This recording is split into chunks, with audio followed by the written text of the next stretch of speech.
Let's play Will I Be Disappointed? In this package, we have a knife that I bought from eBay, and that alone is enough to raise some eyebrows. But this particular one, it kind of released before other companies got their items. So this is a sprint run, or it's supposed to be a sprint run. And somehow some eBay seller apparently got it before retailers did. And so I'm always a little bit leery on whether or not this is a legit, oh man, it's all melted to it, a legit thing. Endura Burgundy PD1. So that is correct. Let's see what is inside. Will we be disappointed? Looking good so far. Looking good so far. Ooh, that is nice looking. That is nice. That burgundy with the black. Ooh, let me clean that off. That is a filthy, filthy blade. I don't think I've ever received a Spyderco so oiled up. Let me know down below if that's common. None of the Spydercos I've gotten recently have been that oiled up. So that's kind of interesting. This is a sprint run. This is a sprint run Endura. And it is in PD1 micro melt steel, which is basically the exact same thing as Crewwear, just made by a different company, in the Burgundy FRN handles. Lock back, this is the large out of the two between the Endura and Delica. The Delica is the smaller version. I've got kind of an interesting, not really interesting, but a story behind this knife. But first, let's do some quick sizes, if anything, just for my own amusement. I don't usually go for the FRN handled knives, but this one being a sprint run with the black and the burgundy, super sexy. Over a 3 3/4, almost a 4-inch blade. Almost 9 inches, 8 3/4. This is a big knife. So here's the story. This is the first, the Spyderco Endura is the first nice knife I ever purchased. So way back when I started getting into knives, when I started to do knife collecting and YouTube videos, this was the first, like, I don't know how I want to put it, real knife that I bought? Folding knife, at least. You know, prior to this, I had some really cheap Chinese-made traditionals. I had some fantasy knives, fantasy fixed blades, gas station knives, things like that.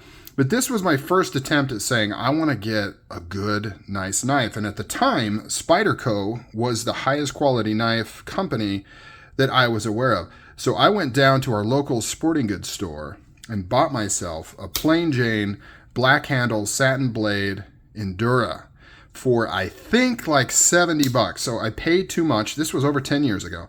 I paid too much because it was at a local sporting goods store. It wasn't a knife store. It wasn't online, anything like that. And I got myself an Endura. So kind of cool to finally get one back because I don't have a Delica or Endura in the collection. And this Burgundy is outstanding. PD1 is outstanding. Pretty cool knife. You know, let's do a weight on here. Pretty cool knife. I will talk about the things I remember not loving about the knife here in a second. 3.3 ounces.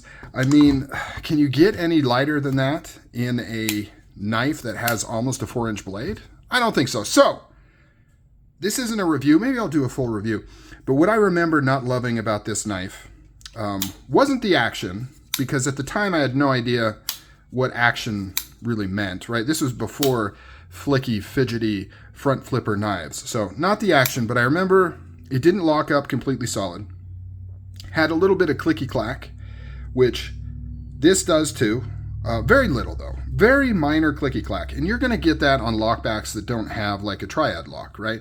It's one of the beauties of the triad lock system because it has a pin in between these two surfaces. And this video is not meant to be a triad lock video, but do you see how on a traditional lockback, the back of the tang directly meets to that lock bar? If we can frickin' focus here, makes a direct contact. So that is touching.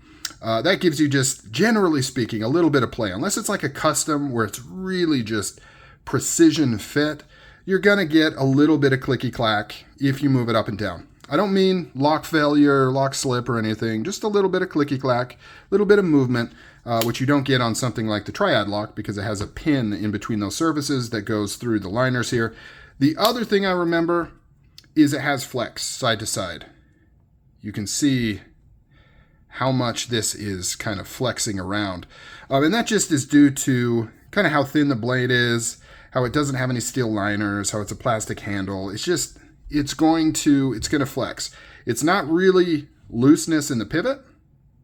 Just the whole thing kind of has some movement, which of course does not affect functionality whatsoever. In fact, you could argue a little bit of flex might help it prevent from any catastrophic damage or something if you were to bend it too far. You know, it's got a little bit of play there, but overall, pretty cool. This is a nice looking blade. I'm glad it worked out. I'm glad this eBay seller, I don't know how he got it early. Spyderco, maybe Spyderco sends these out earlier, like considerably earlier than the release date, and then they just send out a green light to the retailers to say, cool, make them go live. And this particular seller is being a little devious and selling them before they should. I don't know.